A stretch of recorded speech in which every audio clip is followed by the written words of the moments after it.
We are called to worship this morning with these words. In time of silver rain, the earth puts forth new life again. Green grasses grow and flowers lift their heads, and over all the plain, the wonder spreads of life, of life, of life.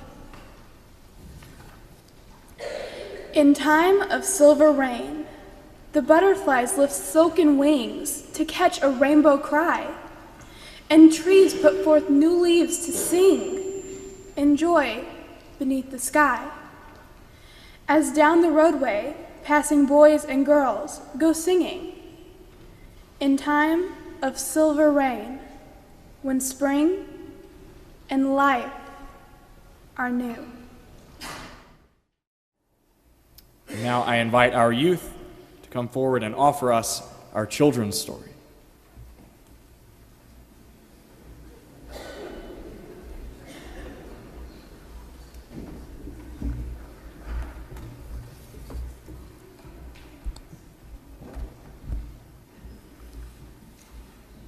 Once, a man was walking into the rainforest.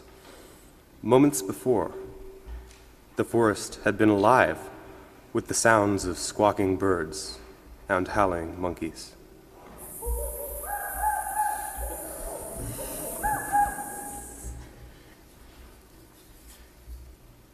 Now all was quiet as the creatures watched the man and wondered why he had come.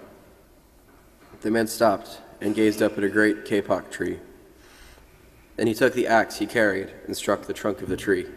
Whack, whack, whack.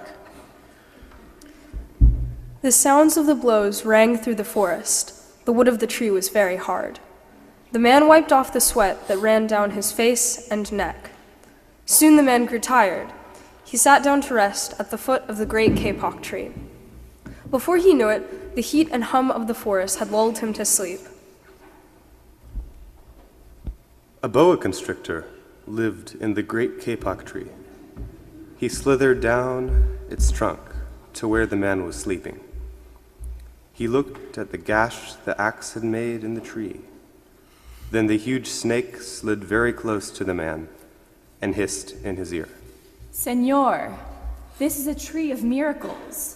It is my home where generations of my ancestors have lived. Do not chop it down. A butterfly flew near the sleeping man's ear.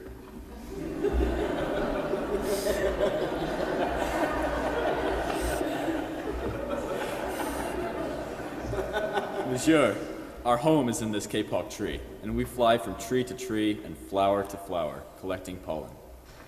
In this way, we pollinate the trees and flowers throughout the rainforest. You see, all living things depend on one another.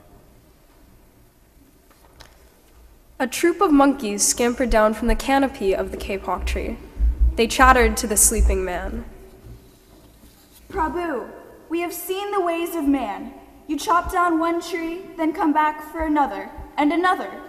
The roots of these great trees will wither and die, and there will be nothing left to hold the earth in place. When the heavy rains come, the soil will be washed away, and the forest will become a desert. A toucan flew down from the canopy.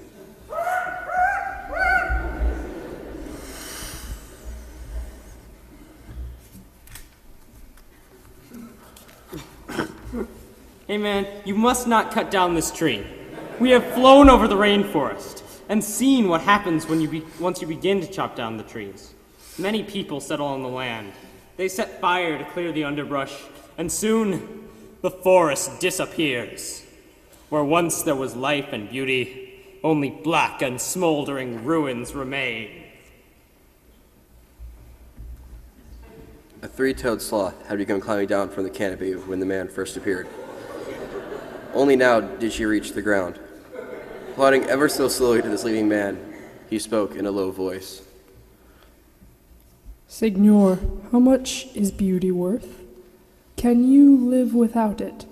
If you destroy the beauty of the rainforest, on what would you feast your eyes? A child from the Yanomamo tribe who lived in the rainforest knelt over the sleeping man. He murmured in his ear, "When you awake, please look upon us all with new eyes." The man awoke with a start. Before him stood the rainforest child, and all around him, staring, were the creatures who depended upon the great kapok tree. What wondrous and rare animals they were. The man looked about and saw the sun jewels amidst the dark green forest. Strange and beautiful plants seemed to dangle in the air, suspended from the great kapok tree.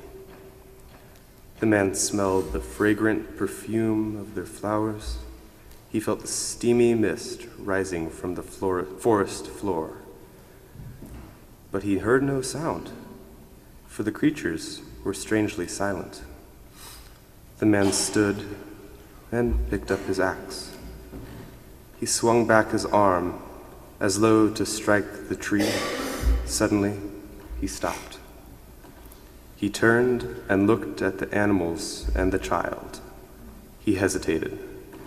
Then he dropped the axe and walked out of the rainforest.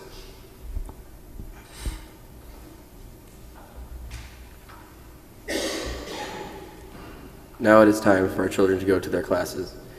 As they leave, let's join as you can go now in peace, found inside the back cover of your hymnal.